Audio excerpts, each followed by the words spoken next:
یہاں بات کرتے ہیں اور ان کے زخم بھی ہیں، اور جب بھی بلوچستان سے کوئی حقیقی لیڈر بات کرتا ہے تو ایسا لگتا ہے کہ بڑی تلخ بات ہو رہی ہے، اور اس تلخیوں کے پیچھے ایک پوری تاریخ ہے جس کی اب پردہ داری نہیں ہو سکتی۔ اس صورتحال میں، اور جہاں پہ ہیومن رائٹس منسٹر نے بھی بات کی کہ وہ بھی ان ساری حقیقتوں کا سامنا کرتے ہیں، ہم بھی بہت ساری حقیقتوں کا سامنا کرتے ہیں اسپیکر صاحب۔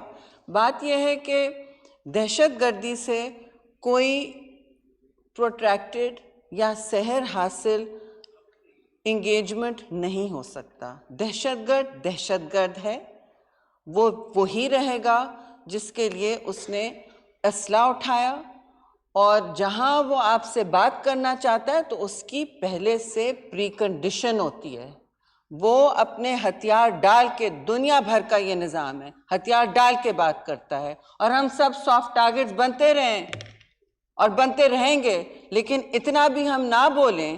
میں واضح طور پر کہوں گی کہ اس میں پیپلز پارٹی نے بڑی قربانیاں دی ہیں۔ کل 18 اکتوبر تھی، پاکستان کا سب سے بڑا ٹیررسٹ واقعہ محترمہ شہید کے آمد پر ہوا ہے، جب ہمارے سارے لڑکے جو ٹرک پہ تھے اور ٹرک کے ارد گرد شعلوں میں وہاں شہید ہوئے ہیں، ایک کے بعد ایک، اور وہی تسلسل آج تک چل رہا ہے۔ پھر ہماری حکومت نے 2008 میں 7 میں شروع آپریشن جو چلتا رہا بہت سال، اور اس کے بڑے الگ الگ نام اور الگ الگ آپریشن ہوئے، اور وہ فائنلی وہ حتمی طور پر جب مکمل ہوا تو پاکستان کی مسلح افواج نے دنیا کا سب سے بڑا کاؤنٹر ٹیررزم اور وائلنٹ ایکسٹریمزم کے خلاف آپریشن کامیابی سے ختم کیا۔ 80,000 لوگ ہمارے اس میں شہید ہوئے پاکستان کے مجموعی طور پر۔ میں سمجھتی ہوں اعداد و شمار اور بھی تلخ ہیں اور سیریس ہیں، لیکن اس کے بعد اور اس سے پہلے بھی آپ نے دیکھا کہ محترمہ شہید کس جلسے سے نکل کے آئیں کہ میں سوات میں علم اٹھا رہی ہوں پاکستان کا۔ اس وقت سوات میں ایک دہشت گردی کا شدید عالم تھا کہ نہیں؟ بلوچستان میں بھی حالات خراب تھے، وہ الگ ایک کہانی ہے۔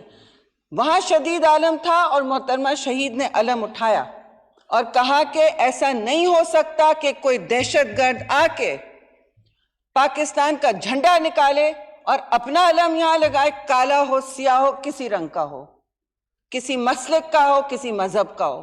یہ نہیں ہوگا، نہ ہمارا آئین اس بات کی اجازت دیتا ہے، نہ ہمارا مذہب۔ طے ہو گئی ہے یہ بات۔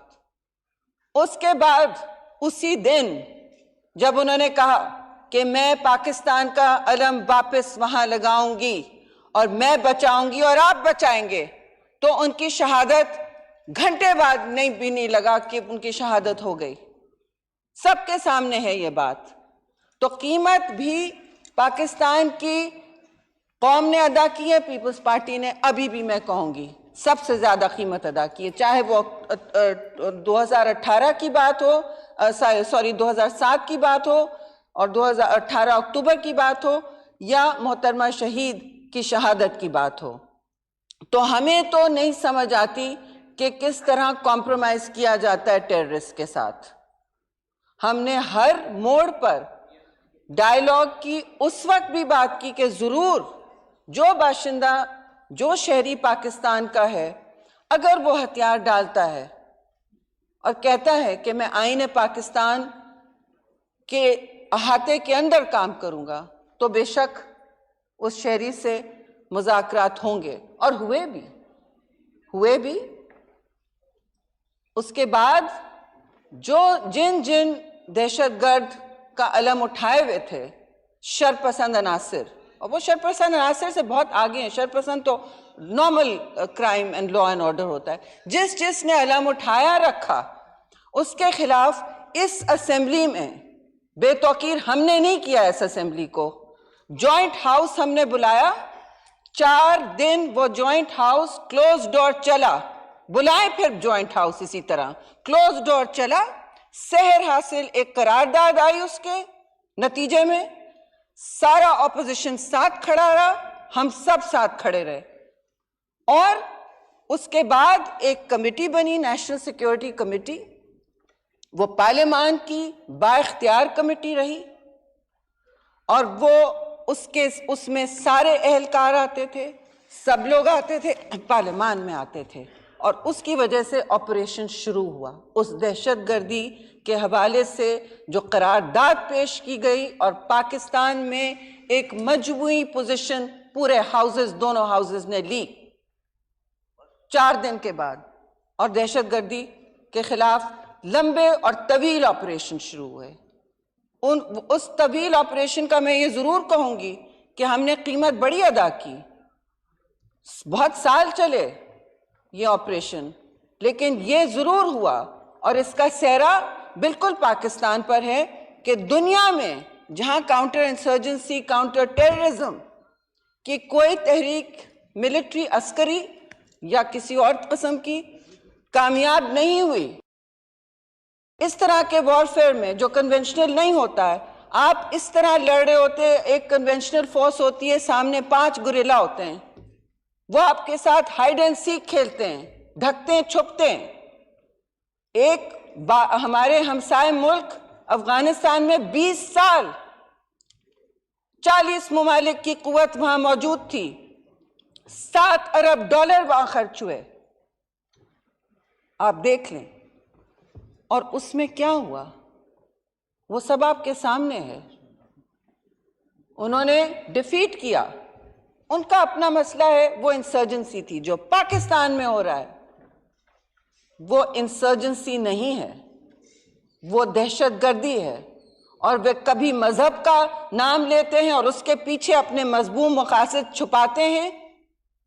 سوری اسپیکر صاحب، it is only a fight for power, it is not a fight for religion, and have the guts to say it. People's Party says it, ہم بنے soft target، لیکن اس کے لیے ہم نہیں آئے کہ ہم لگی لپٹی کریں گے اس پر، اس کے لیے بھی نہیں آئے کہ پھر سے وہ دہشت گردی سر اٹھائے اور سوات سے سر اٹھائے، اور پھر ریاض پیرزادہ ٹارگٹ بنے، میں پھر بنوں، 3 سال ہم پبلک میں نہیں جا سکیں۔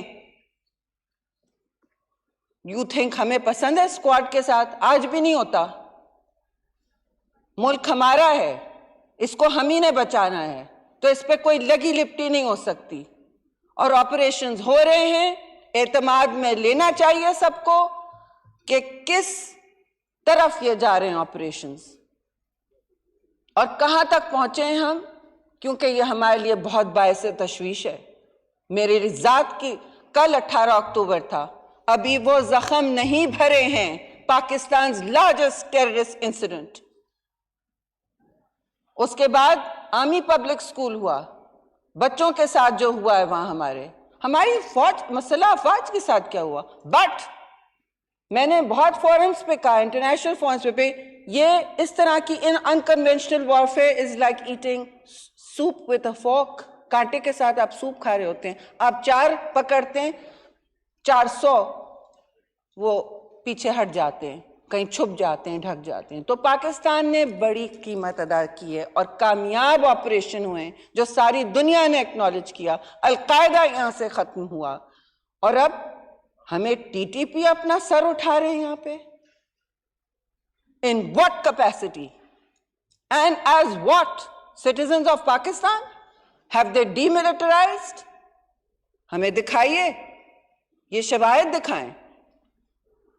اور دوسری بات، جہاں تک بلوچستان کی بات ہے تو فرینکلی اسپیکر صاحب، یہاں تو ٹروتھ اینڈ ریکنسیلیشن کمیشن کی ضرورت ہے۔ پورے ملک کے لیے نہ بنا سکیں، آغاز حقوق بلوچستان کی طرح جو ہماری حکومت نے شروع کیا، ہم بھی اس اتحادی حکومت کا حصہ ہیں، ہم اون کرتے ہیں، لیکن جب بلوچستان کے حقیقی لیڈر کچھ کہتے ہیں، آپ کے علاوہ بھی کہتے ہیں لوگ، اور بھی لوگ بات کرتے ہیں، تو ہمیں نہ صرف سننا چاہیے، لیکن ایسی بھی کوئی پروسیس شروع کرنی چاہیے، عمل شروع کرنا چاہیے، جس سے یہ ریکنسیلیشن شروع ہو۔ اس ریکنسیلیشن میں اگر کمیٹی بھی بنتی ہے تو کچھ سچ، تلخ سچ ہم سب کو سننے پڑیں گے۔ ٹروتھ اینڈ ریکنسیلیشن کا یہی مطلب ہوتا ہے۔ اور زندہ قومیں، زندہ جمہوری قومیں جو ہیں، میں سمجھتی ہوں ہر مسئلے کا کتنا بھی طویل ہو، کتنا بھی پیچیدہ ہو، اپنے پارلیمان کے اندر وہ حل ڈھونڈ سکتی ہے، اپنے سیاسی حقیقی سسٹم میں وہ حل ڈھونڈ سکتی ہے، کیونکہ اپنے لوگوں کے ساتھ صرف ایک ہی حل ہوتا ہے جی، وہ سیاست کا ذریعہ ہوتا ہے۔ سیاست کا نام بہت آلودہ ہو چکا ہے ہمارے ماحول کی طرح، لیکن یہ وہی پروسیس ہے جس کے ذریعے ہم لڑ کے یہاں آتے ہیں۔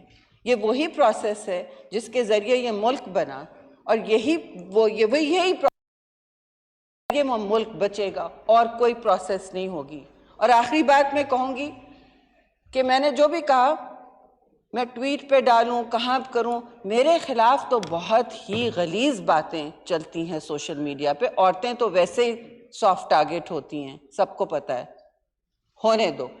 ہم سب کے خلاف ایسی گند بلا اپوزیشن چلاتی ہے کہ ہم نے اپنی زندہ تاریخ میں نہیں دیکھی۔